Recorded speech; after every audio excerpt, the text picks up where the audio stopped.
Hello and greetings from Ag Hill. I'm Rick Roush, Dean of the College of Agricultural Sciences, and I'm excited to welcome you to the second session of our new College Connections monthly webinar series. This series is designed to give you a unique inside perspective of the programs, people, priorities, and partnerships of the Penn State College of Agricultural Sciences. Before we begin, please be aware that we are recording this session and we'll be sharing it via email with all who registered. If you know someone who may be interested in what we cover here today, please feel free to share the recordings with them. We have also launched a dedicated web page for the College Connections at a website that we listed in the chat, where you can find links to past sessions and to future events. Today's topic is Vaccination Hesitation, Ask the Experts, a discussion on human health, animal health, and vaccine development. Now, many don't think of the College of Agricultural Sciences as a research hub for human health, but the One Health concept, the integration and dynamics of human-animal diseases, and learning from both animal and human diseases in medicine, and mitigating the spread of vector-borne pathogens such as ticks and Lyme disease, mosquitoes and Zika virus, protecting against infections and decreasing disease incidence, infectious disease detection and modeling. These are all robust areas of research in our college. We quickly pivoted during the COVID pandemic in our research and extension, and as examples, we developed detection of COVID infections by loss of smell and provided advice especially on masking and room ventilation in the fruit, vegetable, and meat supply chains. Today, we'll hear specifically on vaccination, which is also used for a range of diseases in domestic animals. First, we'll hear from Dr. Suresh Kuchipudi on protecting human and animal health from COVID. Dr. Kuchipudi is a clinical professor and serves as the Associate Director of the Animal Diagnostic Laboratory here at Penn State. He is also the head of microbiology in the Department of Veterinary and Biomedical Sciences, and oversees bacteriology, virology, serology, and the molecular diagnostic units of the Animal Diagnostic Lab. Dr. Kuchipudi is also an American College of Veterinary Microbiologist Board Certified Specialist in Virology and Immunology. Current research in his lab involves a range of emerging and zoonotic viruses. After Dr. Kuchipudi, Dr. Troy Sutton, an assistant professor of veterinary and biomedical sciences, will discuss the annual flu shot and how our knowledge of the influenza vaccines is shaping the COVID-19 vaccine development. Dr. Sutton has spent more than 10 years studying biosafety level 3 viruses in buildings specifically designed to contain such viruses. His areas of expertise include the transmission of influenza viruses, influenza vaccines, and animal models of influenza and coronaviruses.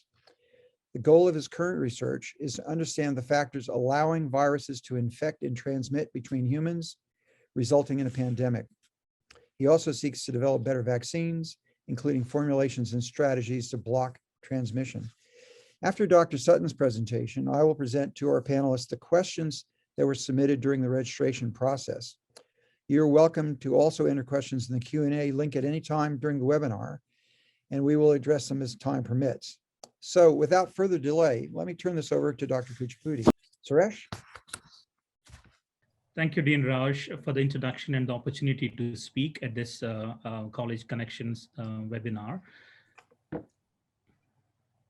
So good afternoon to you all who joined us this afternoon. I'm going to talk about some of our COVID research within the College of Agricultural Sciences and my lab in particular that centers around protecting human health as well as animal health from this virus that just emerged slightly over a year ago. And I just wanted to start off with this reminder that we are in this global pandemic, which is by far the greatest public health catastrophe of the modern era. We haven't seen a pandemic of this scale in over a century. And this is caused by a brand new virus called severe acute respiratory syndrome coronavirus 2. And as the virus emerged and spread across the country and the world, causing this global pandemic, as of last night, there are over 120 million people infected with this virus. and over 2.6 million deaths, and of which more than 500,000 of those human deaths happened in the US. So since this is a brand new virus, there are a lot of questions. We do not know much about this virus. So naturally, scientists across the world started working to answer some of those critical questions so we could better understand the public health impact of this virus and what can be done to mitigate the health impacts that this virus was causing.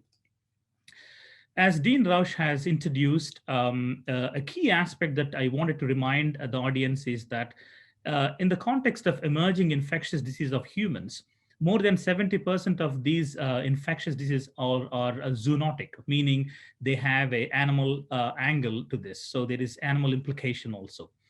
So naturally, the current understanding is that unlike the previous understanding of human health and separately animal health and environmental health, now we recognize that the concept of One Health is really critical in addressing this emerging infectious diseases, because this concept recognizes that human health, animal health, and environmental health are intimately connected and are inseparable. So in this context, we at the College of Agricultural Sciences, there are several researchers, including myself and other colleagues in across departments, that have a range of different areas that we specialize in research that are relevant to this One Health concept and contribute to the collective effort of addressing these emerging infectious diseases. Together, we have world-class research and diagnostic facilities available to us that would facilitate us to do research. And in particular, I want to highlight the Pell BSL-3 lab that helps us to handle and study the deadly pathogens safely. And also, we have a world-class animal diagnostic lab that has expertise and resources in large-scale diagnostics and test development. And then the interdisciplinary Huck Institute of Life Sciences that helps cross-disciplinary collaborations, all of which were critical in our response to the COVID. In particular, I want to highlight some of the areas of expertise within the animal diagnostic lab that are shown in this cartoon. I just want to highlight the ability to do large-scale testing. So we, in animal diagnostic world, specialize in testing large volume of samples and development of next generation vaccines and immune mechanistics, and also development of animal models to study infection, which will be very useful in development of therapeutics and vaccines. And more importantly, the ability to study pathogens that require high containment. So all of these capabilities helped us to transition and pivot to start working with this virus in order to help answer some of those questions. Another aspect I wanted to highlight is, while this virus is completely brand new, as I mentioned, but we in the veterinary world are not completely new to the coronaviruses. And there are a whole bunch of coronaviruses that infect animals, and the list are in this slide here, that infect poultry, cattle, pigs.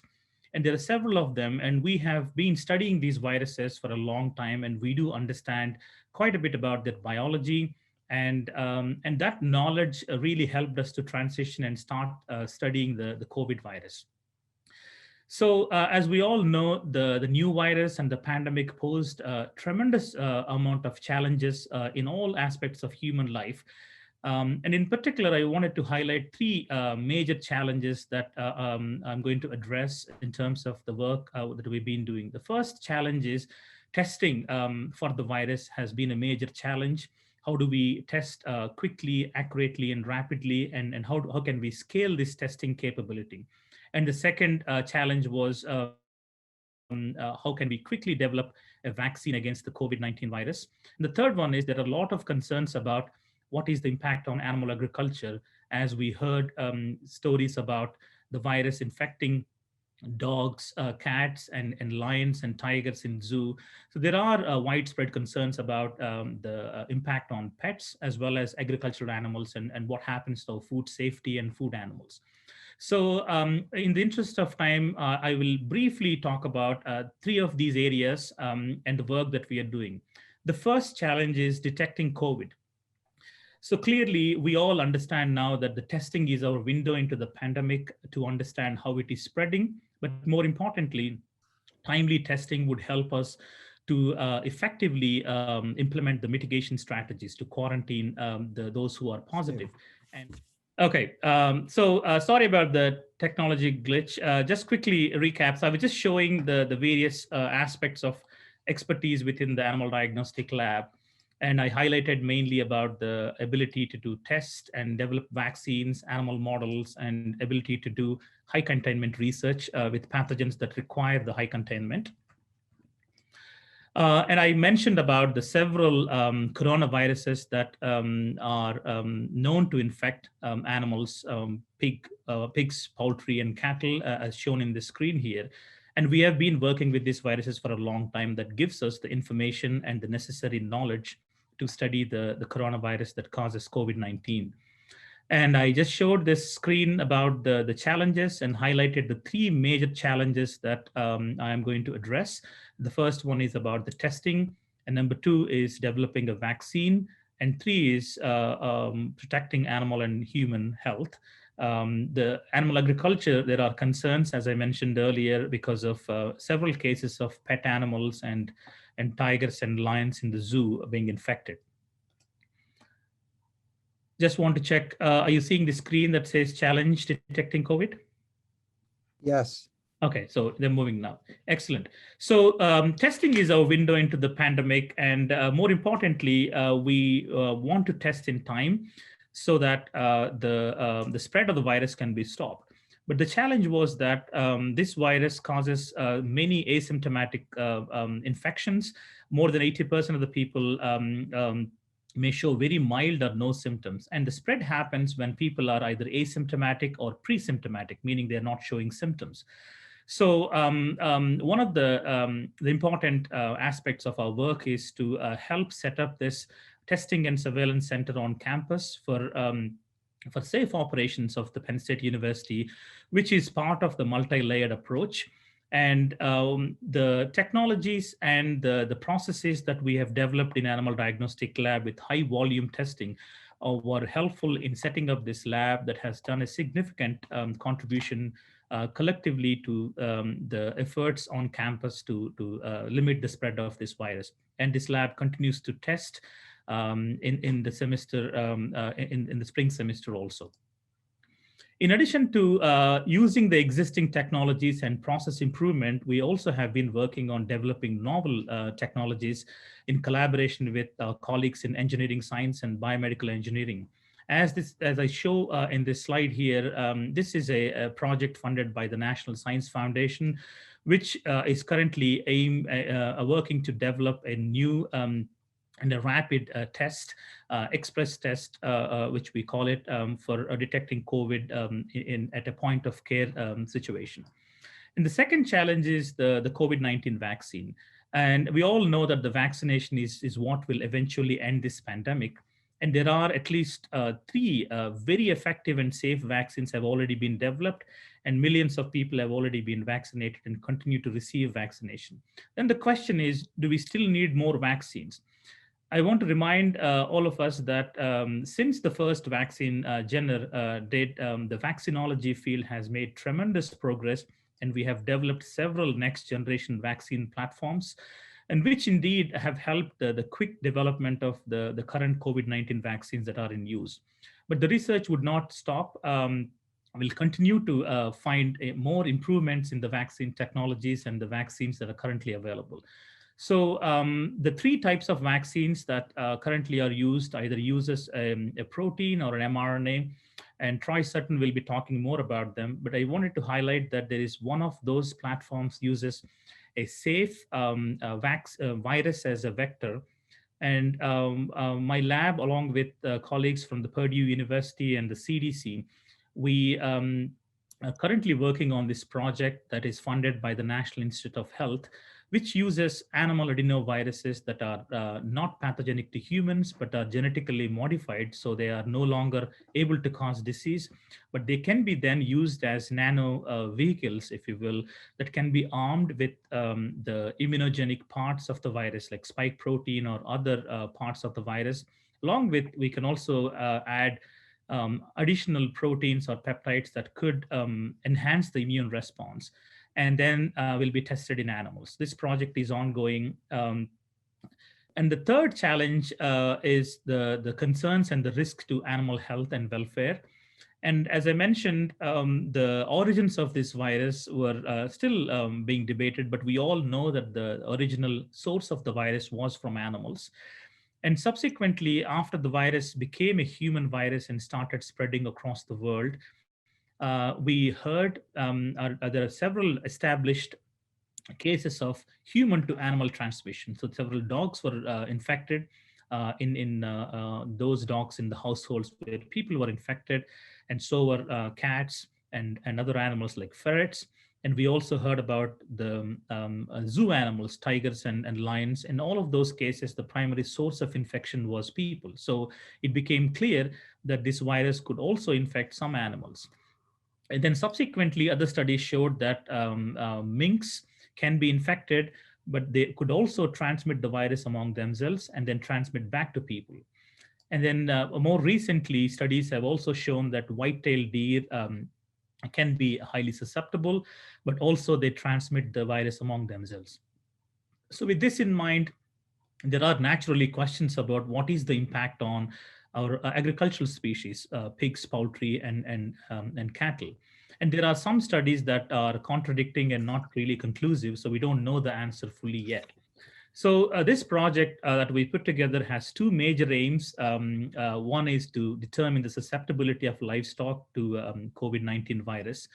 And then the second is a more proactive approach where we try to answer the question whether the virus has any possibility to mutate and potentially become adaptable or transmissible among livestock.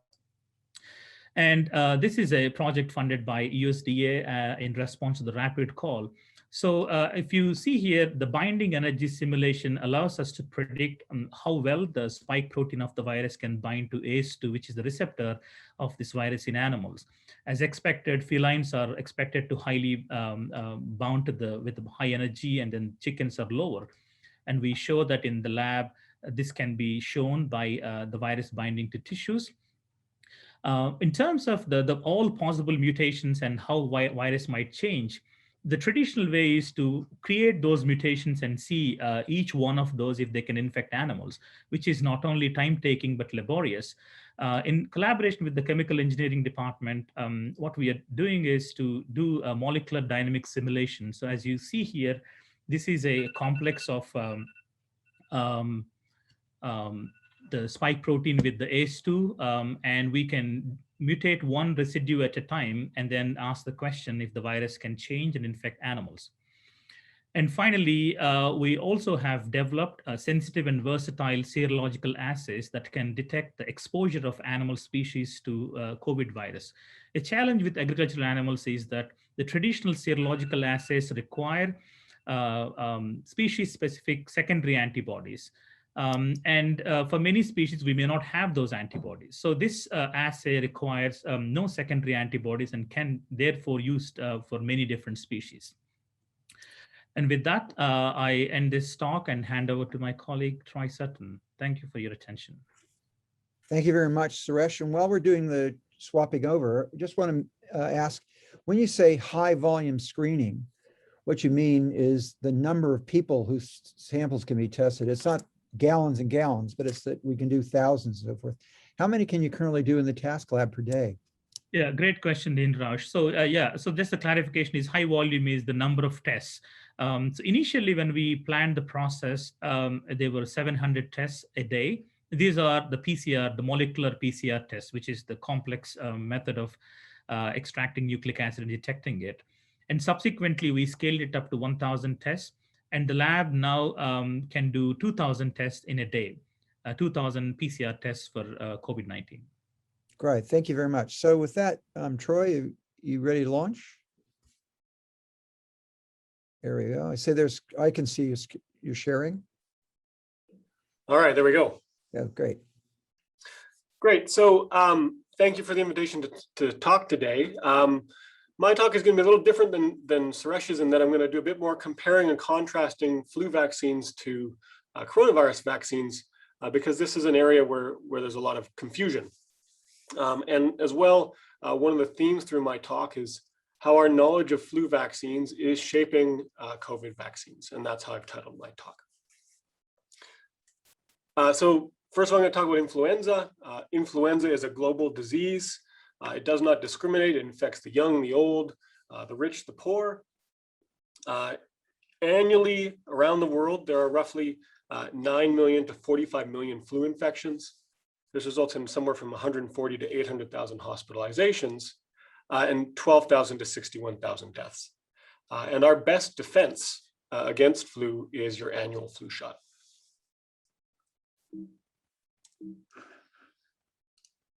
That advance, all right? Yeah, Yes, it does. yes, Yep. you Okay, do. great. So in terms of what is your annual flu shot, the most common flu vaccine is actually grown or generated in eggs. These are 4 different viruses that are grown separately in eggs. They are treated chemically to kill the virus. And then the virus is actually split open to remove its internal components. So just shown here, this would be a schematic of a flu virus. That virus is chemically treated to kill it. And then it is split open to remove these internal parts. And the vaccine itself is just these surface components. So Troy, that's when you say eggs, you literally mean chicken eggs. And a lot of people might be unaware that most of the vaccine developed for flu in the United States is generated on eggs produced in Pennsylvania. But That's it's correct. chicken eggs you're talking about. Yep. Yeah, Sanofi has a big presence here in Pennsylvania. So this vaccine is actually 4 vaccines. You get 4 different flu viruses in this vaccine, 2 influenza A and 2 influenza B. And this vaccine is our best guess. Flu season is in the winter month in the Northern Hemisphere, and we predict what strains are going to circulate, and those are the strains that go into the vaccine. And this is a really detailed figure, but what I want to point out is that this vaccine works by basically taking this component or these parts of the virus, injecting them into your muscle cells in your arm, and then allowing your immune system to actually recognize those proteins of the virus. And then you develop an immune response, which includes antibodies and also a cellular immune response. And this vaccine takes advantage of a lot of pre-existing immunity to influenza. We're exposed to influenza very early in life, and this vaccine is really just reshaping your existing immunity. And so just to touch on that a little bit more, again, this is an intramuscular vaccine, and the goal of this is to induce antibodies in the blood. And this is really sort of reshaping your pre-existing immunity. Those antibodies, when they see the virus, they coat the virus, and they prevent it from infecting your host cell.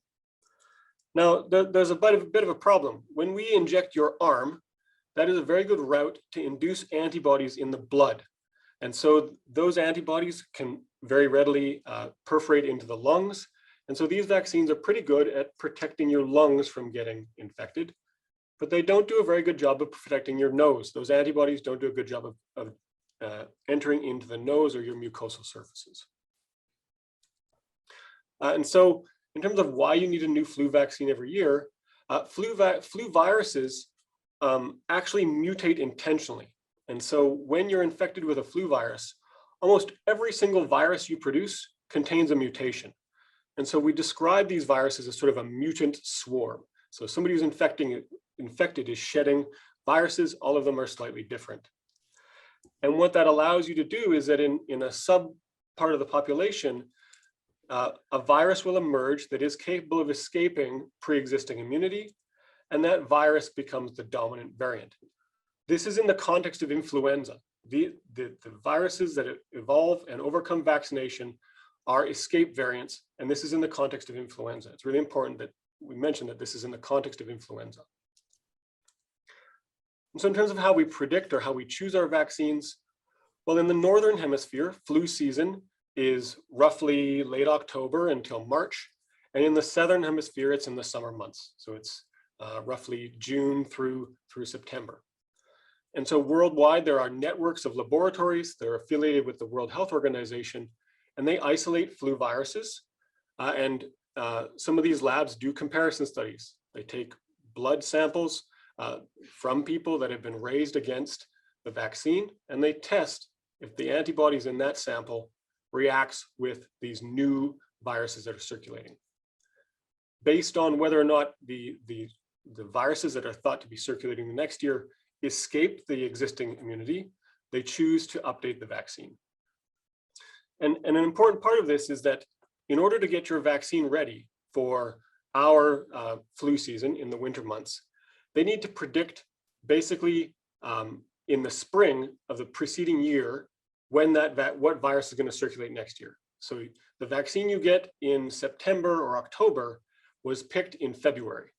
And that's because it takes roughly 8 months to make enough vaccines to vaccinate everybody. Okay, so do flu vaccines work? The reality is they don't work well enough. This is the vaccine efficacy from 2005 to 2019 for flu. And the efficacy is rated anywhere from 21 to 60%. But this is a little misleading. This data is a little misleading because what we do know is that while your flu vaccine may not necessarily prevent you from getting infected, it does a very good job of protecting you from getting severely ill and from dying. And that is because, again, it's really geared at protecting your lungs, not necessarily your nose. So your flu vaccine, even though these numbers suggest that it's not terribly efficacious, it is good at protecting you against very severe disease and death. This vaccine does reduce transmission a little bit, but it doesn't block transmission. Okay, so reasons why flu vaccines fail. Sometimes we guess wrong. The strain we think is going to circulate next year isn't the right one. Sometimes when vaccine manufacturers grow these viruses in eggs, the virus mutates slightly. And so it's no longer exactly the same as the virus circulating in humans, and your immune response is not able to recognize that virus. These vaccines target one protein, typically this hemagglutinin on the surface of the virus. And so if there's a change there, again, that allows escape. And then as well, these vaccines really do a good job protecting the lungs, but not a very good job at protecting your nose. And so what is the research community doing about this? There's a big effort to develop a universal influenza vaccine. This is the strategic plan from the National Institute of Allergy and Infectious Disease with this goal of developing a universal vaccine. And the plan really has three parts. They want to make new vaccine formulations, okay? Very important. But they also recognize that we don't fully understand influenza transmission, and that's an important piece of it. And they don't really know, or we don't really have a good idea of how to vaccinate to block transmission. And so that's also a part of this plan. And the analogy I like to use about these vaccines is a Lord of the Rings analogy, where the goal is to invent one vaccine that will control against all flu viruses, even escape variants, viruses that are able to escape existing immunity. And so in terms of what my lab is doing here, we are not a antigen engineering lab. We really study transmission. And so we are looking at ways you can vaccinate or components you can vaccinate with to block transmission in animal models. We're also looking at developing intranasal vaccines that would target that site of infection to see if they can block transmission. Okay, so Suresh did a good job introducing COVID. I don't need to remind everybody that we're in the middle of a pandemic. But in terms of how our knowledge of flu vaccines is shaping COVID vaccines, the first obvious way is that your flu vaccine targets the protein on the surface of a flu virus that binds to the host cell. And that's the hemagglutinin. And for influenza or for COVID, we're targeting the spike protein, which does the same job. In terms of the different types of vaccines, there are two types of vaccines that have received authorization, emergency use authorization. The first are these mRNA vaccines, the Moderna and Pfizer vaccines. This is a messenger RNA that is enclosed in a lipid nanoparticle. When this is injected into your arm, that particle fuses with your muscle cells, and that messenger RNA is then inside the cytoplasm of the host cell. It expresses the spike protein, which is expressed on the host cell surface and recognized by the immune system. The other method, and Suresh is developing a vaccine using this approach, is a viral vector method. This is where you have a virus that has been modified so that it doesn't replicate in mammalian cells, but it carries genetic material, and we incorporate the genetic material for the spike protein into that the genome of this virus. When it is injected into your arm, it is able to deliver that genetic material into your host cell. And then in this context, it's a DNA vaccine. That DNA goes to the nucleus where that spike protein messenger is expressed, leading to expression of the spike protein on the surface of your host cell, and then stimulation of the immune system. It's really important to note here that this is not gene therapy. The goal of gene therapy is to permanently change a host cell, to incorporate a gene into that host cell for long term. That's not the goal here. The goal here is simply to induce genetic material that expresses the spike protein. And a lot of work has been done to show that this does not integrate into the host DNA. And so the viral vector vaccines that you'll hear about are the Johnson & Johnson vaccine and the AstraZeneca vaccine. Okay, so what can you expect about what we call first generation COVID vaccines? Again, these are intramuscular vaccines. The mRNA vaccines are 2 doses. These viral vectored vaccines have recently been approved. They're being administered as a single dose. These vaccines are very efficacious, anywhere from 66 to 95%, but that efficacy really relates to a reduction in severe disease. And so what that means is that if you get this vaccine, you're very likely going to be protected from getting very sick when you're exposed to COVID. It does not mean that you won't get infected with COVID, and vaccinated people will still likely be able to transmit the coronavirus. Okay, if you've been following the news, there's a lot of concern about viral variants. These virus variants are emerging against, or viral variants of coronavirus are emerging. These are not considered variants that are arising as a result of immune pressure. These seem to be sort of naturally occurring variants in the virus. What is causing concern is that if you take antibodies from a vaccinated person or an infected person and test them against some of these variants, the antibodies have reduced ability to bind to the variants. However, all of our animal studies and our limited human efficacy data still indicates that if you're vaccinated, you are protected against severe disease when you see one of these variants. Maybe not quite as well, but you're still protected. You'll see a lot in the news about, well, these variants are really dangerous. They have increased transmission. The variants are certainly becoming dominant when we look at how they're spreading around the world. But we don't yet know if they actually have increased transmission. That hasn't been validated experimentally. And if you look at, for example, flu viruses, there are variants that become dominant every year. And it isn't necessarily that they have increased transmission. This is what viruses do. One variant, for reasons we don't fully understand, wins out. I'm not saying that these viruses aren't necessarily more transmissible, but they just haven't been shown to be that way. Because of these variants, there is concern, and vaccine manufacturers are now looking at updating their vaccines. The regulatory agencies have already started considering how to update vaccines, how to give those approvals. Our influenza surveillance systems, all those labs around the world are now also doing research to identify COVID viruses. And the long-term goal is to develop a pan coronavirus vaccine, one coronavirus vaccine that would control against multiple variants of COVID, but also other naturally occurring coronaviruses that cause the common cold. Okay, so in terms of what my lab is doing, I'm working with Scott Lindner. Scott Lindner, working with Susan Haffenstein, developed this sort of protein buckyball that we can graft the spike protein to. And we've done this, and we're evaluating it as an intranasal vaccine in animal models. The other component we're doing is looking at the durability of immunity. How long does the immune response to COVID last? And if you've been following the news, you'll hear about stories about, oh, I got COVID and I got reinfected 6 months later. And so what we're doing is we are either vaccinating animals or infecting them to induce antibodies. We're waiting periods of time. Right now we're at about 6 months, and we're attempting to reinfect these animals to ask that question of how long immunity lasts. So just to briefly compare influenza and COVID vaccines, again, these are both intramuscular vaccines, but they are different. An influenza vaccine is grown in eggs. It's a killed virus. Your COVID vaccines are a messenger RNA or a viral vector.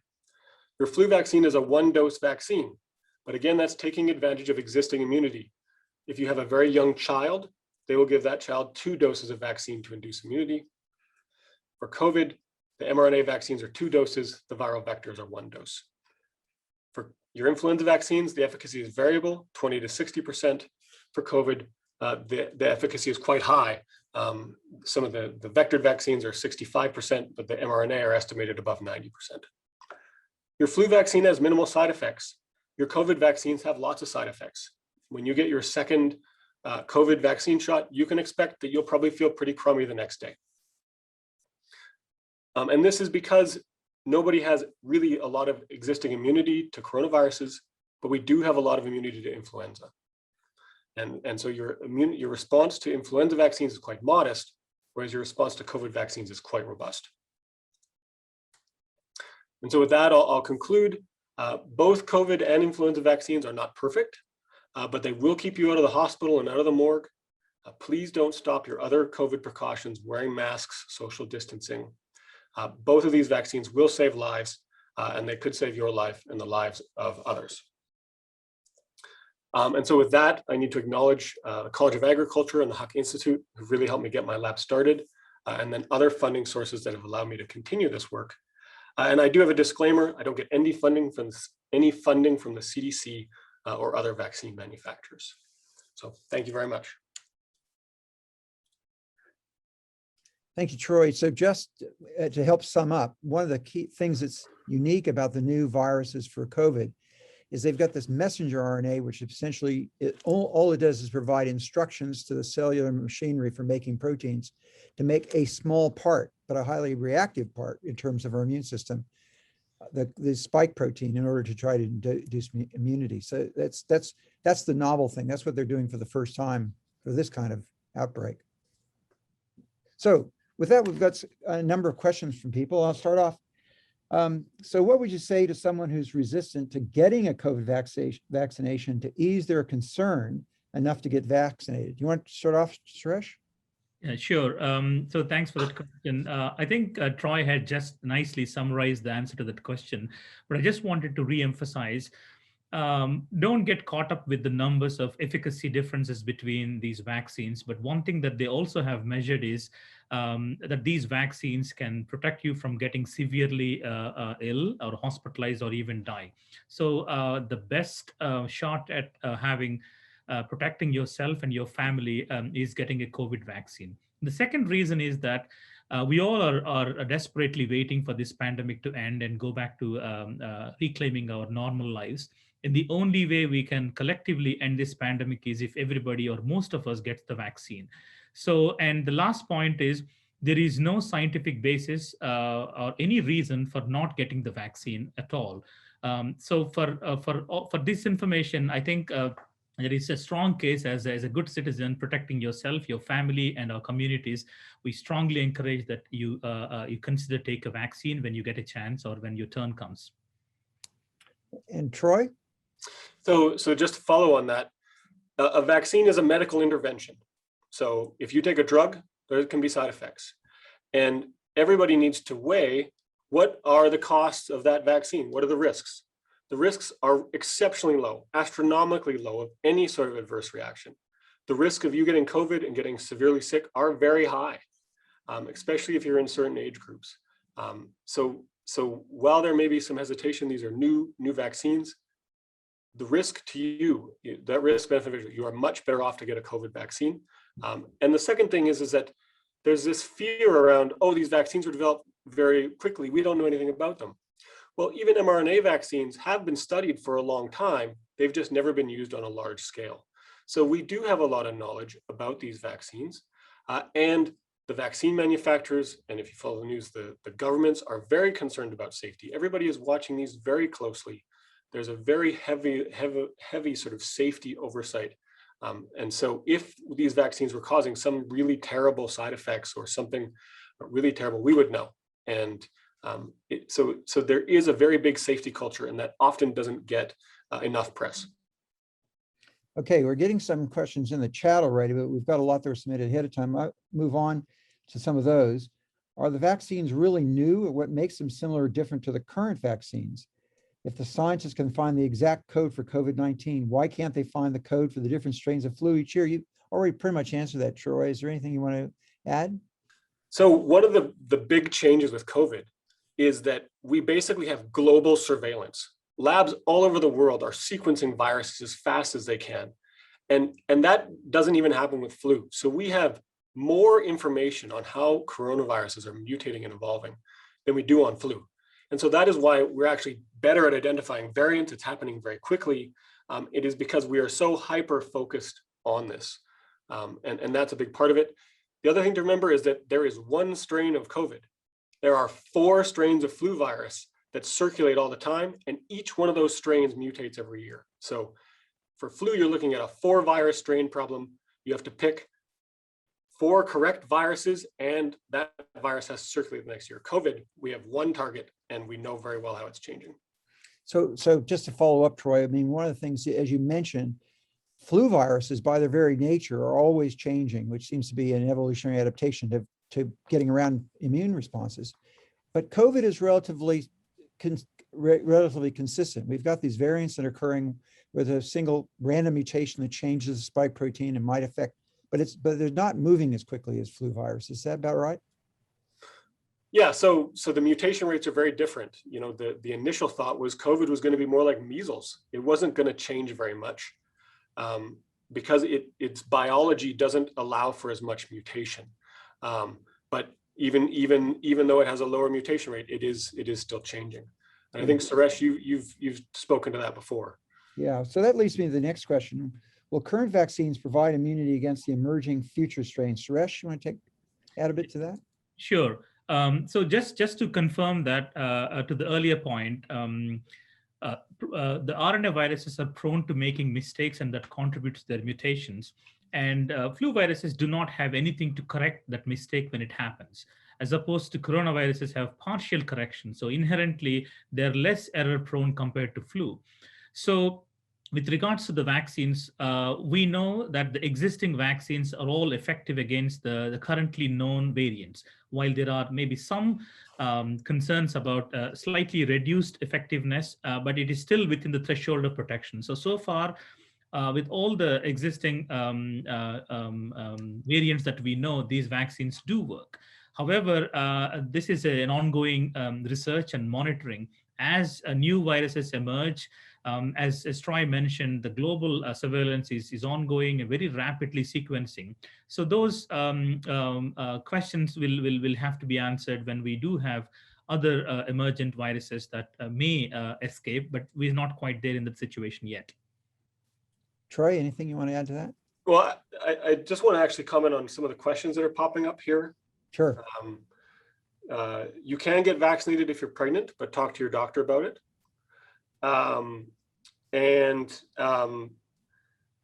COVID is a natural virus. There's been a lot of research about this. COVID is all the evidence we have suggests that this is a natural virus that evolved in nature. So related to that, one of the questions relates to one of the ones that was submitted. So Deborah asks about any disadvantages or advantages of getting each of the type of the COVID vaccine. So do you see it becoming an annual thing? Will it be mixed into the future? Would you start off with a Moderna and then get a Pfizer and vice versa? What about keeping up, getting boosters for these new strains and so forth? What do you see, Troy, as the future of the vaccines? The vaccines will be updated to match new variants. I think that's in our future. I think you will be eligible to get, if you got your Moderna vaccine in your first year and a year later, you could get a different type of vaccine. What I don't think there's good evidence for, and I think even regulators will be resistant to, is, well, I got my first shot and it was a Pfizer vaccine, and then my second shot was a Moderna vaccine. I would not expect them to allow any mixing of vaccine regimens. But when, once you've been vaccinated successfully against using one approach, the following year or 2 years, you could be vaccinated against the other approach with another approach. We do anticipate that this may become an endemic virus where you are vaccinated every few years. And that has been a change in thinking really in the last 3 or 4 months. Right. So Suresh, you want to add anything to that? Just to re-emphasize that the current recommendation is that you do not mix and match. So if you take the first vaccine of one kind, you must take the same kind of the second vaccine. Right. It may change. This advice may change in the future, as Troy said, but that's what they're sticking with right now, and good reason. So Suresh, Troy's talked about this already to some extent, but why are the three vaccines different, and do any have lower risks than the others? Would you recommend one over the other? Yeah, so I think Troy has already spoken about that. There are three different companies that made, and then the three vaccines belong to two different methods. So essentially, they use different technologies to achieve the same goal. And based on all the scientific data, there are not major differences among them. So I think it just the great aspect is that we have been very fortunate to have three vaccines that are exceptionally good. So I think the key is to get whatever vaccine that is accessible to you or available to you when you become eligible. So that's consistent with the advice given by the great Anthony Fauci, who basically said the best vaccine for you is the one you can get. For some people, the Johnson & Johnson will be good because it doesn't have to be stored the storage isn't as complicated, and you only have to get one shot. So if you're a meat packer or a farm worker and it's tough for you to get vaccination, Johnson & Johnson might be the vaccine for you. It's get the one you can get. Yep. Okay. Are the COVID-19 vaccines labeled as experimental? The answer is no. So as we have been highlighting that these vaccines, any vaccine that receives emergency use authorization, the safety and efficacy is taken very seriously. So all the data has been demonstrated and they have been approved. They have received the emergency use authorization. So they're not experimental. Right. So about side effects, have there been any deaths as a result of the vaccine? And while we're at it, one questioner said Lyme disease attacked their immune system. Have they got a hyperactive immune system? Should they be concerned about getting vaccinated? Suresh, you want to try that one to start with? Yeah. So the two parts of the question. The first is, there any side effects of the vaccine? So there are some side effects with any medication, but none of them are really serious. And you can look up on the websites about these, usually mild flu-like symptoms or fever or sore arm. And based on all the information, there were no deaths directly linked to the vaccination. So there is no concern about a severe adverse effect of the vaccines. With regards to any personal circumstance about immunosuppression or other pre-existing conditions, I think the best advice is to talk to your doctor and get an assessment made about whether or not you should take a vaccine, and if they advise, and then you should consider taking a vaccine. Right. So just as a personal story, my wife and I got her second Pfizer on Saturday. She's had a past history with allergies to antibiotic. They made her wait for half an hour just to see if there was any kind of reaction. And other than a sore arm, I forgot about my vaccination by Sunday morning. So can you get tested for potential allergies before being vaccinated if one have a history? And basically your advice is to talk to your doctor about that. Yeah, but just one comment on that, Rick, is that there is guidance, of course, not getting allergy tested before.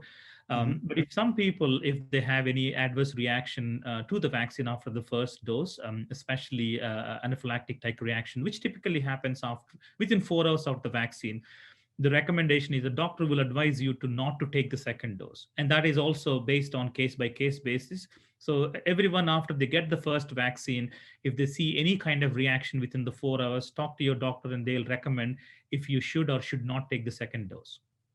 So about side effects, there's been a lot of discussion in the news media over the last couple of days about various European countries pulling back from the AstraZeneca vaccine because of blood clotting. So Troy, what do you think about, what's your read of that?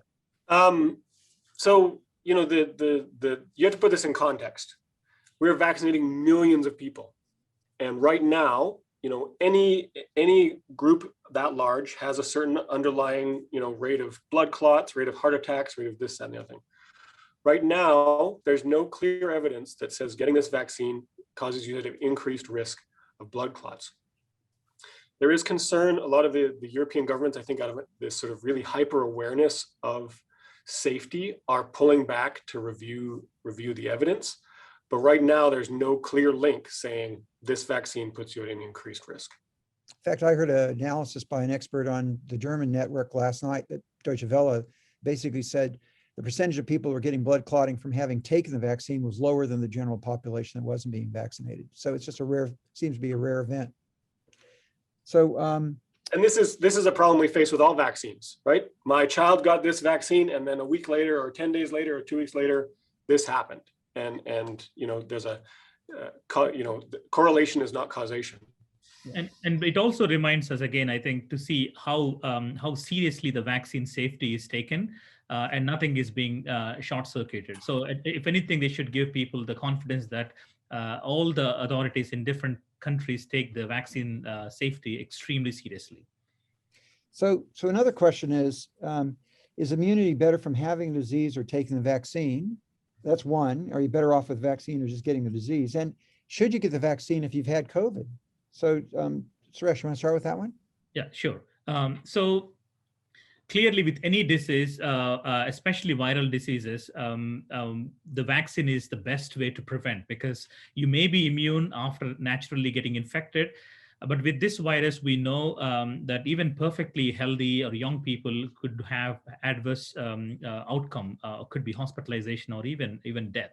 So without a doubt, the safest and the best way to become protected and immune is to take the vaccine. That's the first question. And second part is, should you take a vaccine if you are previously tested positive or even got infected? And the CDC's recommendation based on the data is yes. And if you, the reason is that we don't fully know how long the natural immune response to the virus lasts. So the recommendation is, even if you were tested positive or had COVID, if your turn comes, you should take the vaccine. The only advice is that if somebody who has received the convalescent plasma therapy or monoclonal antibody therapy when they were sick due to COVID, the recommendation is to wait for 90 days. Other than that, if your turn comes, whether or not you previously got COVID, you should get a vaccine. You want to add anything to that, Troy? Yeah, so just to add on that, so you remember the disease spectrum for COVID is quite broad. Some people get this asymptomatic infection. Some people get a very severe infection. And we don't fully understand how the severity of infection, how robust an immune response it induces. We generally think if you get a severe infection, you have a really good immune response. If you have an asymptomatic infection, you don't. But we don't really have that picture really nailed down.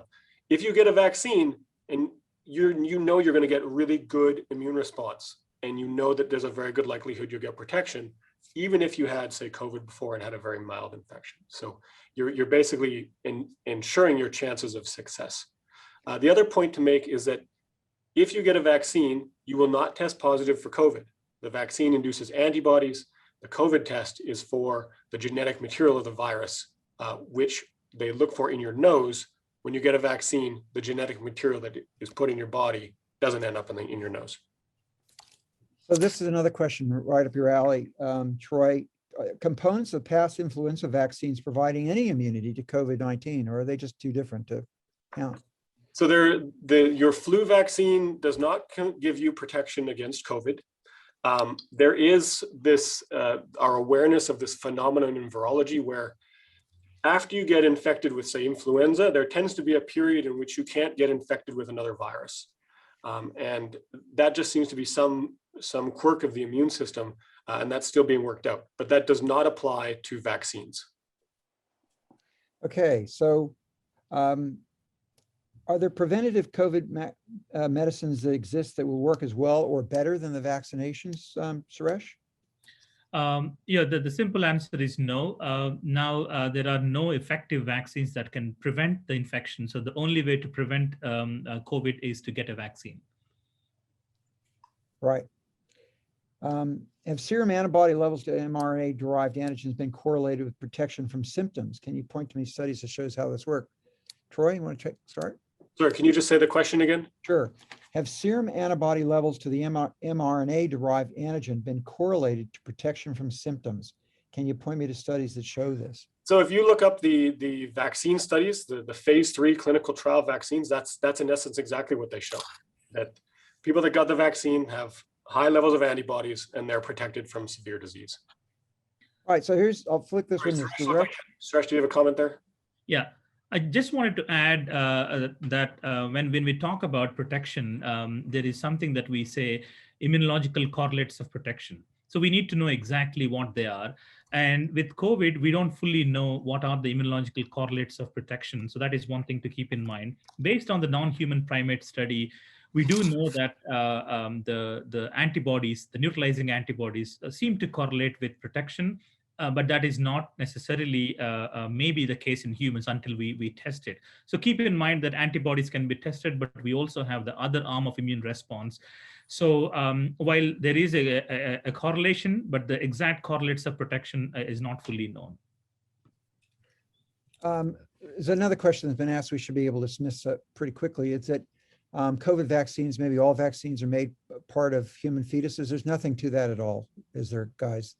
We have no idea where that comes from. I think that the source is, Rick, is that this is common in the labs that we use immortalized cells to grow the virus.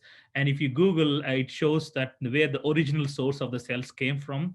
But I think this is just lack of understanding. There is no truth to using any of that or any remote possibility of ever happening. Right. So a couple of questions have to do with using the vaccines in other animals. Is it possible to make vaccines that serve humans and animals at the same time? Troy, how's that going? Well, you know, Suresh might actually know more about this than I do because of the veterinary. But you know, all of our vaccines, we're all testing them in animal models. So ferrets, cats, hamsters, and these vaccines tend to work in different species. And typically that's the requirement to put a vaccine into humans. You have to test it in different species. So they've been giving, if I understand correctly, they've been giving some of these vaccines to big apes, primates, sometimes cats, including in zoos. So maybe Suresh can speak to that, but definitely primate studies are a component of licensing and understanding these vaccines. There are definitely primate studies on these vaccines. I don't know of cat studies for vaccines yet, but Suresh, take it away. You can fill in the gaps. Yeah. So one thing I wanted to remind is that we use animal models to develop vaccines to study the efficacy of the vaccines. But keep in mind that a mouse or a ferret is not human being. So we all have differences in the immune system. So each vaccine, when it is intended to be used in a particular animal or humans, it will be appropriately or adequately optimized in terms of the dose and the delivery to work efficiently in that animal. So while the same vaccine technology might be used in a cow or a dog or a chicken and humans, but the vaccine is not going to be the same because it has to be optimized to work well in the immune system of that animal. Yep. So one of the questions asked in the chat was, how about pregnant women passing immunity on to their child? Who wants to? I mean, so you know, basic, you know, mothers have breast milk, and that breast milk is loaded with antibodies. And so, if you are vaccinated and you are nursing a child, chances are you're going to pass antibodies on to that child. That hasn't been well worked out. There's not an incredible incidence of COVID in newborns, but chances are immunity will be passed on. Our basic understanding of immunology would suggest they would get passed on. So we're running just a little bit over time, but Suresh, one of the questions has been, you've demonstrated animals transmit COVID and so forth. Is there any evidence for COVID in horses? Again, how do you handle a pet with COVID? Is there any possibility that we'll get wild new viruses coming out of these pets? Yeah. So the first part is about horses and COVID. So far, all the evidence suggests that there is no evidence to suggest or even believe that horses can be infected or they are the source of COVID virus. So that is there's no basis for it. So you can be assured until any evidence comes out that horses have no role to play in COVID. The second part is how do you handle your pets? There are two aspects to this. One thing is your pets could also be susceptible to COVID. You could give the virus to them. So if any household, if somebody is tested positive, so you should take the same precautions caring for your pets as you would do with your family members.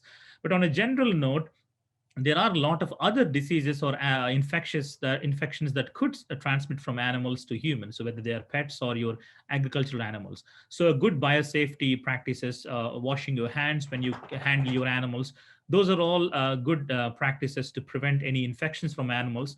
But with regards to COVID, it's currently it's one way. So you give the infection to your dogs or cats. So same precautions to handle them, care for them if you are tested positive in your household. So I've tried to skim through all the other questions that were submitted on the chat and before, and I think most of the rest of them that we haven't been able to get to are probably best handled by your individual doctor. But there is one question Dennis Calvin asked about. What do we have to do to get herd immunity until how can we get up to herd immunity without children being vaccinated? Maybe I can answer that. So keep in mind that as millions and millions of people are being vaccinated, there are on an average thousands of people every single day being naturally infected with the virus. So the idea is that how quickly we can vaccinate to get to a stage where we get the herd immunity. So even if we are not vaccinating a small population, the proportion of the population that are children, but without that, we should be able to get to herd immunity as more and more people receive vaccines that are eligible to receive. Okay, so I think we've covered most of the questions. That was quite a lot of material. We went through pretty quickly. Guys, thanks a lot. So we're past the end of the hour, and I want to offer a special thank you to Suresh and Troy for everything they've provided us today. It was really fantastic. I think everybody in the audience would join with me in thanking you for that. And the audience members, I hope you enjoyed all the presentations. And if there's someone you think might enjoy this presentation, remember there's that chat, and you'll be getting an email for the link to the recording, or you can visit the College Connections webpage where you'll find the link. Please also make note of the upcoming sessions that are listed on your screen here now, and keep an eye for them in your email for future invitations to register. I want to thank all of you in our audience for joining us, and we look forward to having you join us again on April 21st to meet our new head of the Department of Ecosystem Science and Management, Bradley Cardinale, as well as Karen Fisher-Vanden, who's the director of our newly created Institute for Sustainable Ag, Food, and Environmental Science. And with that, stay healthy and have a great afternoon. Thank you. Thank you.